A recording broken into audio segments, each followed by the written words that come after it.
Whimsywood by Slime Beast.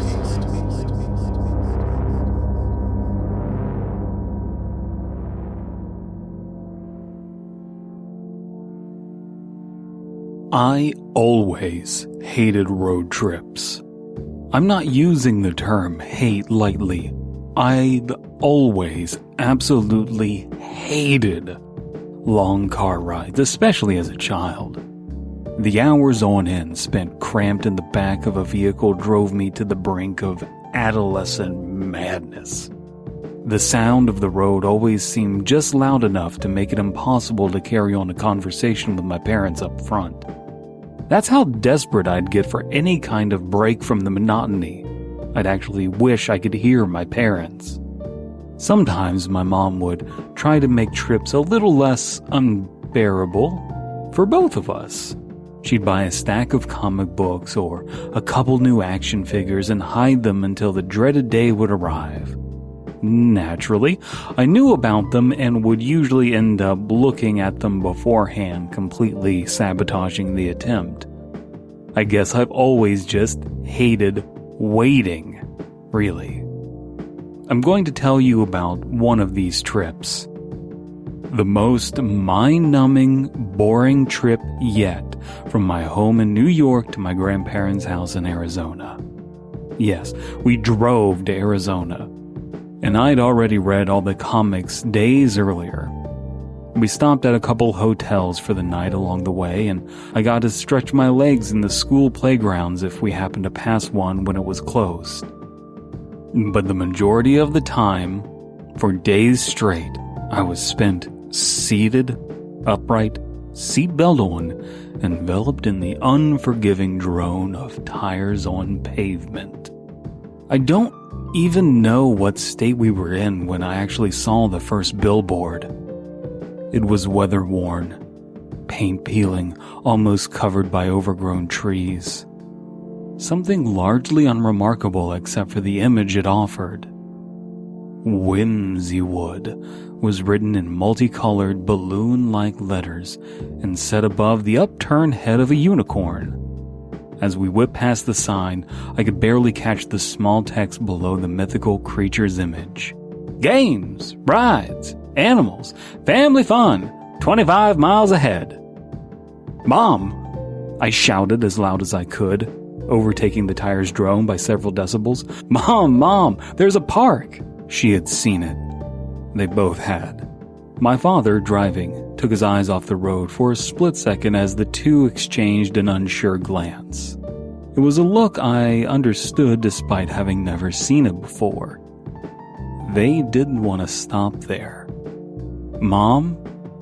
I must have sounded incredibly pathetic, even though I wasn't trying, because she turned back with a smile. Okay, she said, if it's open, and we'll see how much it costs to get in. That was all I needed to hear. I was bouncing in my seat, utterly enthused. I just felt renewed, sharper, and more alert after the stagnation of endless highway. I watched the occasional car pass by and looked into their windows whenever possible. I looked for another kid like me, maybe coming back from the park.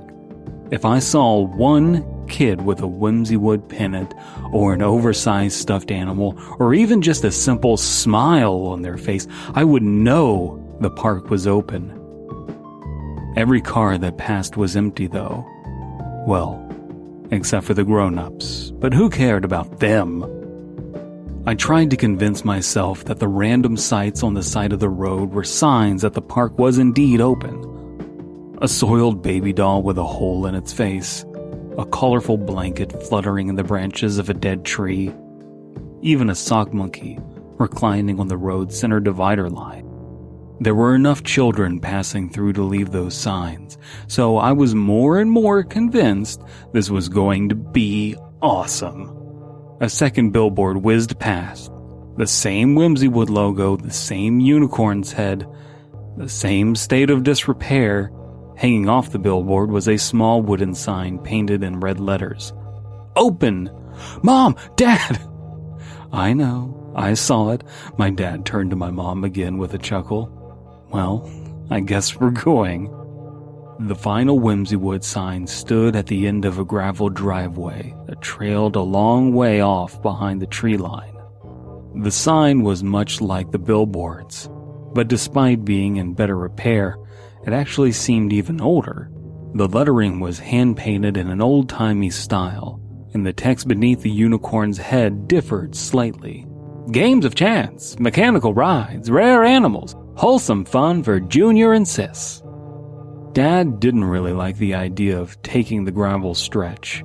He grumbled and complained the whole way down as the tires crunched stones and kicked things up into the undercarriage. I heard a few curse words in there, but all I cared about was the fast-approaching fun. Past the trees, the Whimsywood Park was spectacular. On the drive-in, we were overlooking the entirety of the property, several cleared acres with a short, long building, essentially acting as a gateway between the downward-sloping driveway and the gaming booths, petting zoos, and carnival rides towards the back. I was probably vibrating at a dangerous frequency at this point, like I was on the world's biggest sugar rush. Wow, Mom remarked. It's actually pretty nice. Dad started the car down the slope towards the parking lot with a deep sigh.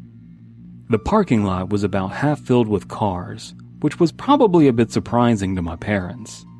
The minivans and station wagons scattered throughout the gravel expanse proved that, yes, Whimsywood was open. I didn't think anything of it, though, racing to the front door of the building to see if they were locked. Hey, Dad called out as I bolted forward. I froze in place, thought about what I must have done wrong, and sheepishly made the walk back to his side. Together, the three of us approached the building. More waiting. Dad pulled the door open and held it for Mom and I. Me first, of course. There was a wooden box by the front door that simply read, "Pay what you can. $5 for everyone over 3, suggested. I thought I saw Dad slip a $10 bill and thought about protesting my age, but I was too excited to get inside. The interior of the building was dark, lit by row upon row of arcade game cabinets and neon signs that hung on the walls. The signs weren't for any specific products, but more along the lines of general concepts. Fun, groovy, and tubular, stuff like that. One that sticks out in my mind just confusingly read, Superpower. I hadn't really been to an arcade yet at the time, so this had my jaw dragging on the floor. Now that we were indoors and there was no chance of getting backed over by a van, I was free to run around like a lunatic. I was quickly lost amid the beeps and shrieks and computerized music of 100 video games. I checked them all out. A centipede-like game called Skull and Crossbone caught my attention the most. It had a little boy with a crossbow at the bottom of the screen firing upwards at skeletons and skulls rolled across a graveyard, inching closer and closer to him. I ran back to my parents, and my mom already had a handful of quarters prepared for me. I played it for a while, but couldn't get very far without dying, so the fun was over pretty quick. When I returned to my parents this time, they were talking with a third adult. She was a squat, heavy-set woman with stringy black hair and nasty, neat black dress clothes. She wore a unicorn horn on her forehead, attached with an elastic band. "Well," Dad said to the round lady, "here's the boy." The way he said it was the same as saying, "Okay, here's my way out of the conversation." The round lady turned and leaned down to face level with me. Her face was wrinkled, worn, and old like the signs. She said hello to me with a large, yellowish smile. Her breath smelled like urine. I didn't answer her, instead clinging to Mom's leg. "He's shy," she explained. "It was nice talking with you." We quickly exited and walked to the large clearing behind the building. "Who was that?" I finally asked when we were out of earshot. "She works here," Dad said flatly. He paused and then added, "Couldn't get a word in edgewise." We took a few steps before Mom and Dad exchanged the agitated look once again. For about 15 minutes, I ran from one attraction to the next as Dad repeatedly checked his watch. I didn't care. This was my one chance to actually enjoy myself. I wanted to take Dad's watch and smash it. I wanted to stay here, not go to stupid Arizona. The petting zoo had the usual fare: goats, chickens, and hell of a lot of feces. An old man sat on a hay bale in the center of the petting zoo as kids around my age harassed the birds and acted wary of the goats.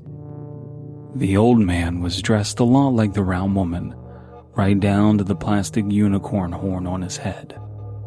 He smiled at me. After I did the customary amount of petting and stepping in shit, the old man beckoned me over. I kept a safe distance from him, but I did approach.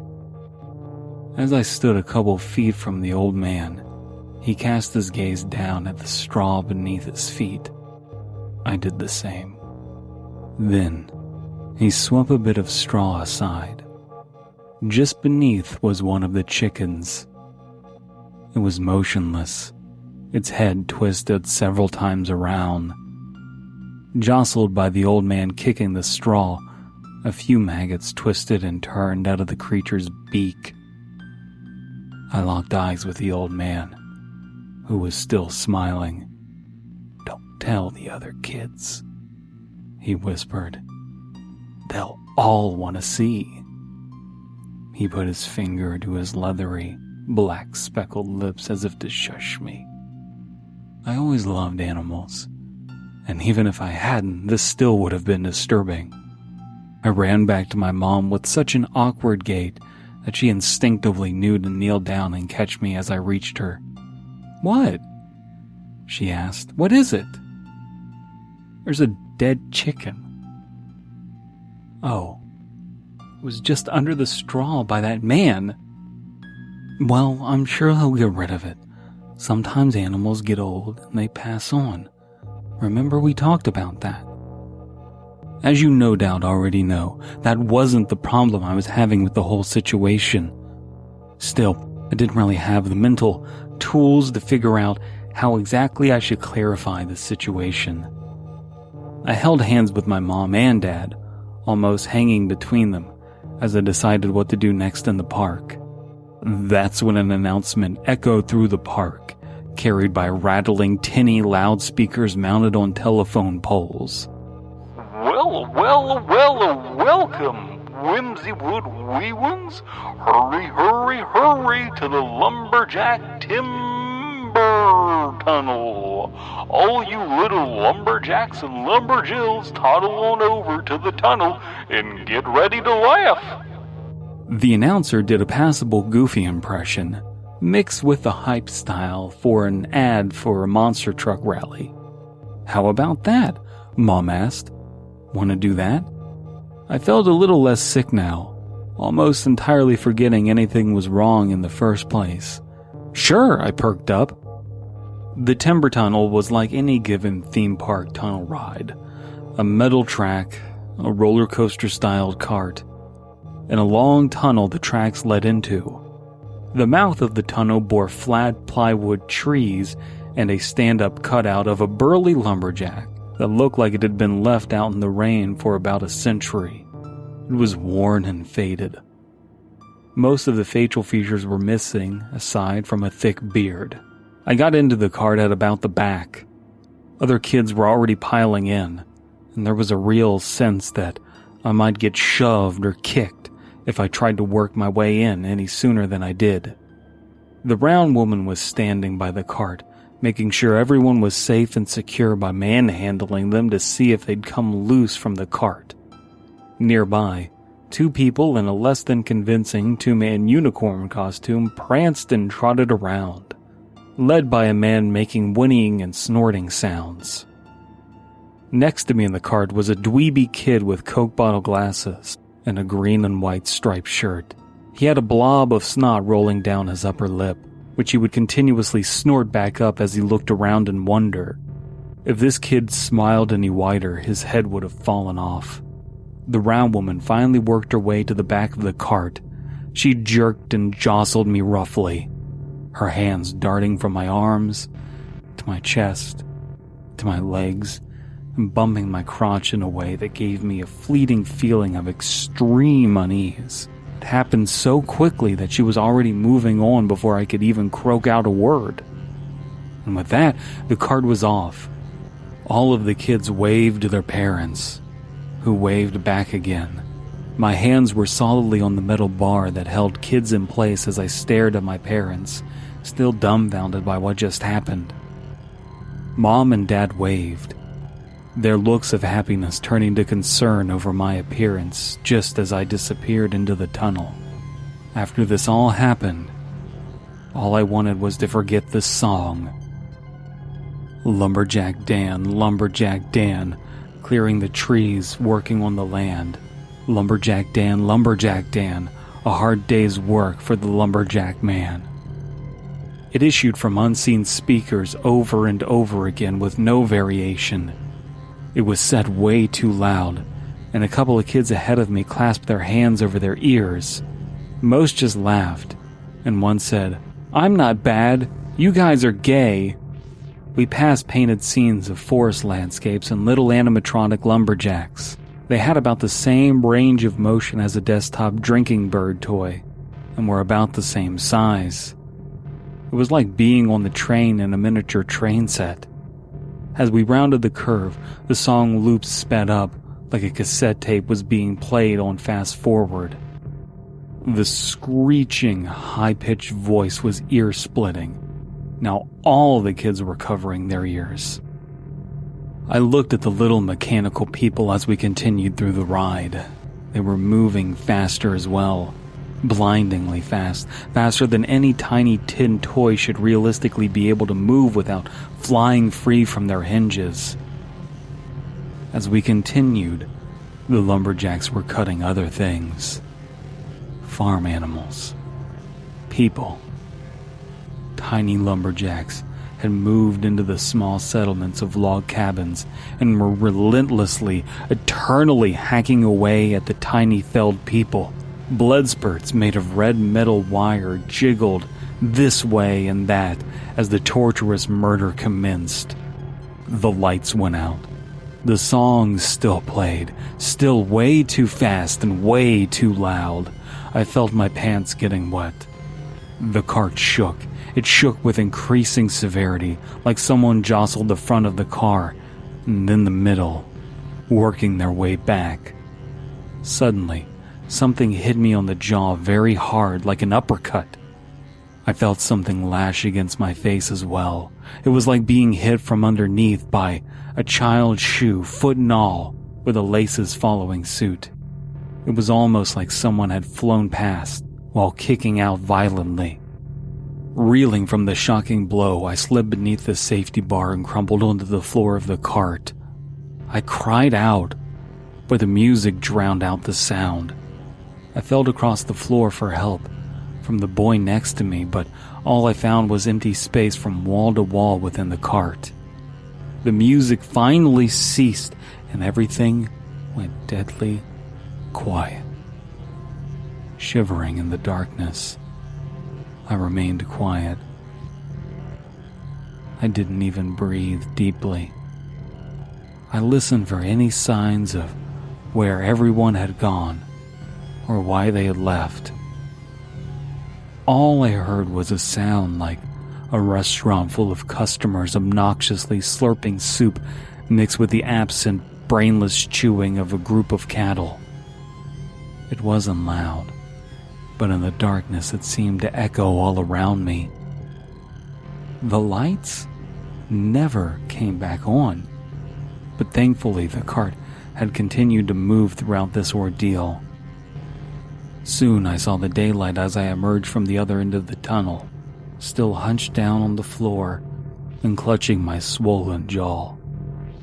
When I realized I was most likely past the danger, or at least assumed I was, I boldly popped my head out of the cart and looked around, the sunlight burning my unadjusted eyes. I was alone. And I don't mean I was alone in the cart, though I was, but rather There was absolutely nobody around. Not a single parent was there to greet anyone coming off the ride. The cart was still moving when I rolled myself over the side and landed on the ground hard.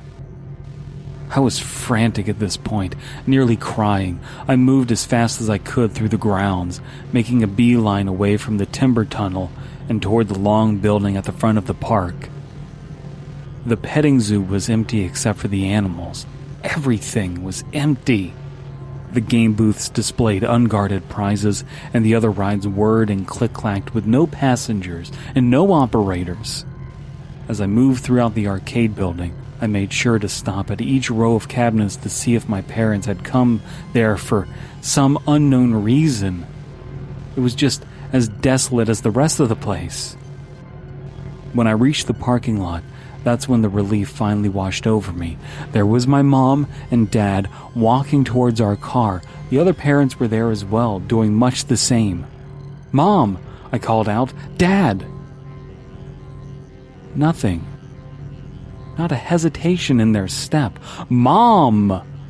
I repeated in a desperate tone. When I caught up with them, I slid between them and took their hands again. They both gasped in shock and looked down at me as if I was some sort of otherworldly creature that had suddenly grabbed onto them. "Hey," Mom said, almost as if she was remembering something from far away in the past. "Hey, where were you?" "Mom," I started bawling at this point. "Mom, I was in the tunnel. You left me in the tunnel. Where were you going, Mom?" "The tunnel," she repeated, seeming mystified. "The tunnel," Dad grinned at Mom. "We left him in the tunnel."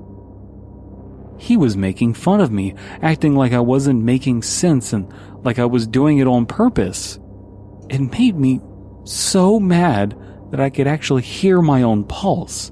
"Dad, you did!" I never convinced them. To this day, I've never convinced them of any of it. Even though we all got in the car and drove up that slope out of Whimsywood, 10 seconds later they acted like they had never heard of the place. They acted as if there had been no interruption in the trip. Mom even said I dreamed it. We were right in the middle of talking about Whimsywood.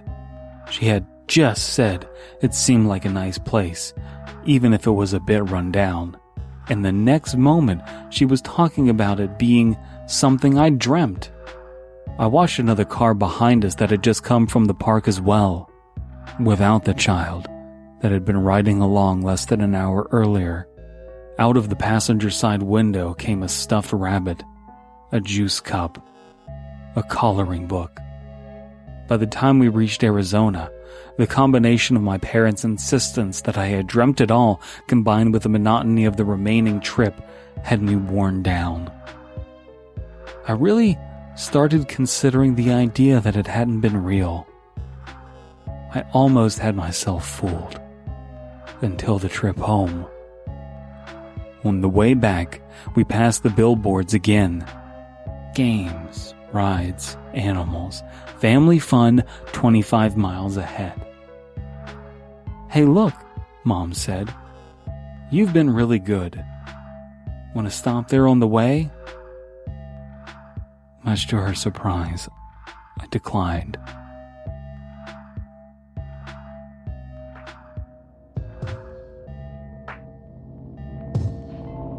Whimsywood was written by Slime Beast, narration by Dead Palette, editing, mastering, and original music by Abysme.